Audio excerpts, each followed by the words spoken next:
Chers chrétiens, arrêtez-vous un instant et demandez-vous pourquoi tant de gens instruits, prospères, sont pourtant perdus. Pourquoi certains des esprits les plus brillants de l'histoire manquent-ils la vérité même de la vie?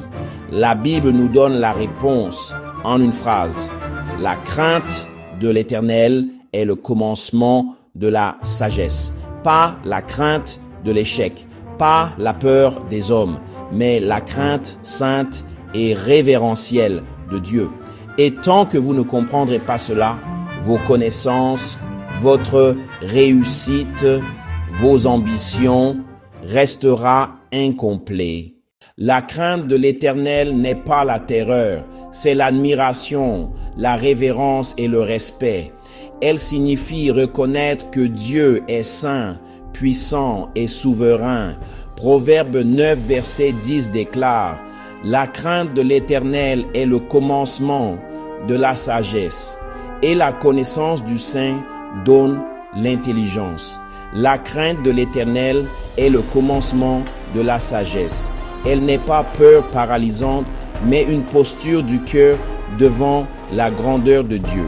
La crainte produit l'humilité et l'ouverture à la sagesse divine. Elle invite à écouter et apprendre de celui qui est la source de toute vérité. La vraie sagesse n'est pas une question de QI ou de diplôme, c'est l'alignement sur la vérité de Dieu. Sans la crainte de Dieu, nous vivons selon des opinions, la culture ou les émotions. Mais avec la crainte de l'Éternel, nous ancrons nos vies dans la vérité éternelle.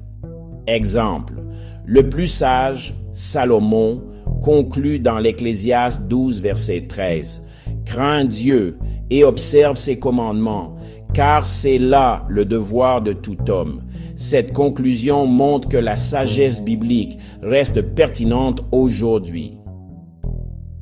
Elle traverse les âges. Choisir la crainte de l'Éternel oriente nos décisions vers la vérité, pas seulement vers l'utile ou le populaire. Et c'est cette orientation qui produit une sagesse qui dure. Les bienfaits de craindre l'Éternel sont concrets et puissants. Protection, l'ange de l'Éternel campe autour de ceux qui le craignent et les délivre. In Psaume 34, verset 7. Direction, ne sois pas sage à tes yeux. Crains l'Éternel et détourne-toi du mal. Proverbe 3, verset 7. La crainte nous détourne des voies qui détruisent et nous orientent vers la vérité.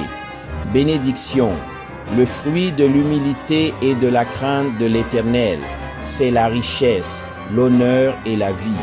Proverbe 22, verset 4.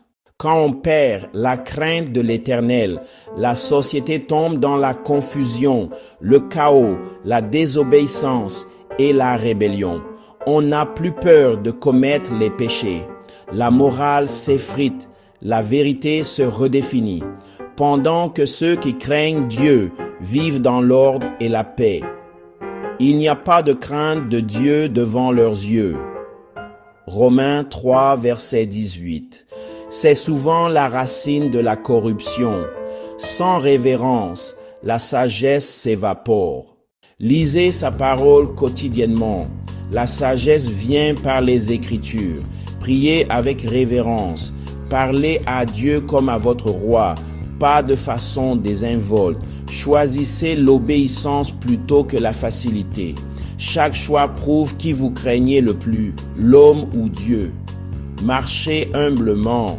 Cherchez la sagesse dans la parole et laissez la crainte sainte guider vos pas. Pratiquez ces habitudes aujourd'hui pour ancrer votre vie dans la vérité éternelle. La crainte de l'Éternel n'est pas d'avoir peur, c'est être ancré. C'est la clé qui déverrouille la sagesse, la paix et la vie éternelle.